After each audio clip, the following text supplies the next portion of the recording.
En attendant, à 13h40, j'avais aussi envie évidemment de revenir sur cette fusillade. Un enfant de 5 ans blessé par balle samedi dernier lors d'une course-poursuite. Son père au volant a été connu pour du trafic de drogue.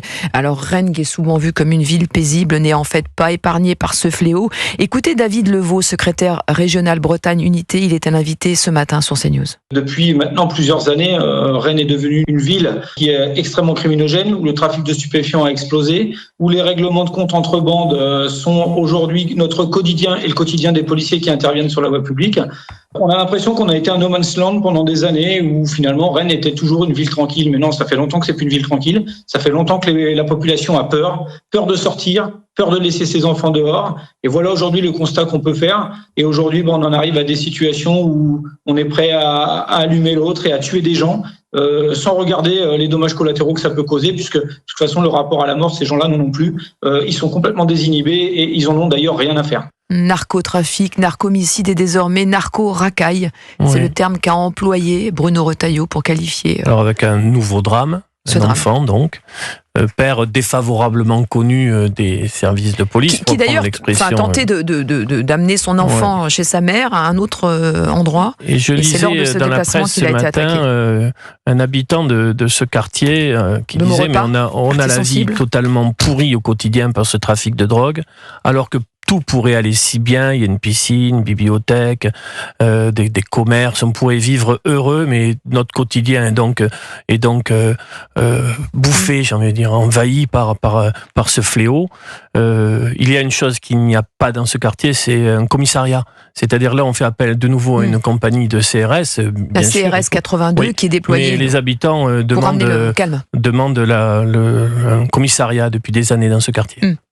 Moi, j'en ai assez de ces hypocrisies qui consistent simplement à déplorer des effets dont on a chéri les causes. Parce que dans le fond, ce n'est pas tant le trafic de drogue qui est aujourd'hui à déplorer, et c'est une réalité naturellement, que la faiblesse de l'État, que la faillite de l'État qui a permis en 30 ans, précisément, que Rennes et d'autres villes comme celle de Nantes ou d'autres, ou Brest ou ailleurs, sans parler de Marseille, tombent effectivement dans cette insécurité permanente. Je vous rappelle tout de même que la politique de la ville était faite a priori pour faire en sorte que les populations nouvelles vivent mieux. La politique de la ville, c'était la politique des banlieues. 10 milliards par an ont été déboursés. A priori, depuis 1975, il y a 200 milliards d'euros qui ont été déboursés par les Français afin de prétendre assurer la sécurité urbaine dans ces quartiers-là, et on se rend compte que ce n'est pas vrai. Et si vous me permettez, si on a une minute, quand j'ai commencé dans la presse, j'étais journaliste de faits divers à Nantes dans les années 70. Je peux vous assurer que les faits divers à Nantes, comme à Rennes, je ne connaissais pas Rennes à l'époque, enfin je n'allais pas à Rennes, mais enfin c'était exactement la même chose, c'est-à-dire c'était des chiens écrasés. Il n'y avait rien. Ça n'a commencé à dégénérer, si je puis dire, que vers les années 90-2000, précisément par ce laxisme politique. C'est pour ça que je me garde bien. J'accuse naturellement le trafic de drogue, j'accuse les trafiquants, mais j'accuse d'abord les traîtres, les responsables politiques qui ont permis ceci. Or, ceux-là sont en train de se plaindre en disant « Mon Dieu, c'est horrible ce qui se passe là ». Simplement, nous avions été quelques-uns depuis les années 80 à mettre en garde précisément contre ce laxisme migratoire, notamment ce laxisme sécuritaire, et aujourd'hui, on constate les dégâts. Et on a un auditeur de Rennes, Stéphane, qui nous appelle, qui nous écoute et qui veut réagir. On va l'entendre dans quelques instants, puisqu'il est là, du côté de Rennes. Il nous donnera son témoignage dans quelques instants au 01 80 20 39 21. Il a appelé au standard, Stéphane, à tout de suite. Europe 1, il est 13h43. 13h, 14h. Europe 1, 13h. Avec Céline Giraud sur Europe 1 et vos chroniqueurs du jour, Céline, le journaliste Yvan Rioufal et le chroniqueur politique Olivier d'Artigol. Et on continue à parler de ce drame du narcotrafic à Rennes avec cet enfant de 5 ans touché par balle, toujours entre la vie et la mort. Alors on aura Stéphane dans quelques instants qui nous appelle au 01 80 20 39 21. Mais on va écouter Éric Piolle d'abord, le maire écologiste de Grenoble. Il était l'invité ce matin sur France Info. L'homme politique est très critique sur Bruno Retailleau et les ministres de l'Intérieur. Écoutez. Monsieur Retailleau, comme tous les ministres de l'Intérieur que j'ai vu passer depuis 10 ans, ils se succèdent avec la même logique. C'est le coup de menton, la tolérance zéro, vous allez voir avec moi, la fermeté. Tout ça, c'est du pipeau. Pourquoi ? Parce que en fait, tous ces messieurs savent qu'ils sont éphémères. Donc ils sont là pour quelque temps. Donc au lieu de s'attaquer aux problèmes de fond, en fait ils nous promènent. Nous gérons une ville, donc il faut regarder les flux de circulation, les flux de piétons, avoir des éléments de surveillance. On a un centre de surveillance. Tout ça, ça fait partie des outils modernes de la gestion de la ville. Mais ça n'est pas la solution pour le narcotrafic. Est-ce que Monsieur Retailleau veut lutter contre le narcotrafic ou juste se promener? C'est quoi son plan? Partout, c'est le même échec. Donc il y a un moment, on ne peut pas se dire qu'on va répéter les mêmes erreurs. Il faut arriver maintenant à parler de légalisation parce que nous sommes en échec. C'est vraiment un problème majeur. Voilà, Éric Piolle, le maire écologiste de Grenoble, très critique ce matin. Stéphane, on retrouve Stéphane, notre auditeur, qui nous a appelé au standard d'Europe 1 01 80 20 39 21. Bonjour Stéphane.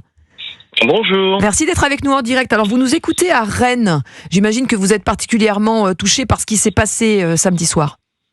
Bien évidemment, comme tous les Rennais, comme beaucoup de Bretons, et malheureusement me concernant, je suis de moins en moins étonné de ce qui se passe. On commence à atteindre des niveaux de non-retour. J'ai vu ma ville se dégrader vraiment énormément depuis les années 2000, avec une accélération, on va dire, ces 5-10 dernières années. Quand on voit que la délinquance en Bretagne augmente de 16% par rapport à 2022, si je me souviens bien, on compte des cambriolages à n'en plus pouvoir, en augmentation, et que les points de deal, alors ça, j'étais étonné d'entendre ça et de voir ça, sont à vendre jusqu'à 3 millions d'euros le point de deal à Rennes, tellement que ça génère... Ah non, mais c'est un truc incroyable, tellement que ça génère près de... Si vous voulez, les points de deal, c'est 3000 points de deal en France, totalisant, en France. Près de 21 000 personnes. Et c'est vraiment des véritables micro-entreprises. Et selon la taille de chaque point de deal, ça peut générer entre 20 000 et 100 000 euros de bénéfices quotidiens. Donc après... Vous les voyez, vous, ces points de deal vous les voyez, ces points de deal, vous, Stéphane? Moi, je dirais que comme tous les Rennais, on les voit puisqu'ils sont devant nous. Puisque il y a une époque, en plein centre de Rennes, derrière, sous les arcades de la République, pour les Rennais, ils savent très bien de quoi je veux dire, c'était visible devant tout le monde. Place Charles de Gaulle, il y a un endroit en face à la sortie du métro qui est incroyablement visible. Tout le monde le sait. Une présence policière renforcée, Stéphane, pardon, je vous coupe. On l'a vu avec le déploiement de la CRS 82. C'est la solution pour vous? Plus de présence policière, mais est-ce que c'est suffisant? Non, pour moi, la solution, c'est une solution politique. À Rennes et en Bretagne, traditionnellement, depuis près de 40 ans, on vote à gauche. Et moi, je suis quelqu'un qui aime m'occuper aussi, qui est humaniste, pourquoi pas, qui aime s'occuper de son prochain, pourquoi pas. Mais pourquoi est-ce que les gens, comme la mairesse de Rennes, que je n'ai pas envie de prononcer son nom, qui copine à celle de Nantes et de Madame Hidalgo, veulent à tout prix être laxistes avec le monde de la délinquance et du grand banditisme. Pour moi, c'est des gens qui sont co-responsables de ce qui se passe. C'est-à-dire qu'on peut très bien vouloir aider énormément de gens à s'en sortir, de l'intérieur comme de l'extérieur, mais ces gens-là, comme les gens qui sont en place écologistes, avec qui je partage des idées, mais par contre, ils sont totalement laxistes sur le monde de la délinquance et des incivilités. Ils ne prennent pas le taureau par les cornes et on arrive à des cas de figure où on est obligé, après, de faire appel justement à un dispositif XXL de CRS et de policiers qui, eux, font leur travail, mais qui sont bridés. On leur met des bâtons dans les roues pour pouvoir travailler convenablement. Merci Stéphane. Je vous en prie. Pour ce témoignage donc de Rennes qui nous écoute et on le remercie beaucoup. Olivier d'Artigol, voilà, il y a un travail en profondeur à faire effectivement. On l'entendait, les policiers ont dit que le problème de la police c'est la justice, mais là ça va au-delà, c'est-à-dire qu'il faut aussi impliquer les acteurs sociaux sur le terrain. Oui, non, je pense que la réponse par le local n'arrivera pas à s'attaquer réellement, frontalement, efficacement à ce qu'est aujourd'hui le narcotrafic qui génère à peu près 3-4 milliards de chiffre d'affaires fourchette basse qui avait été donné par un rapport parlementaire du Sénat. Il faut s'attaquer aux filières à l'international.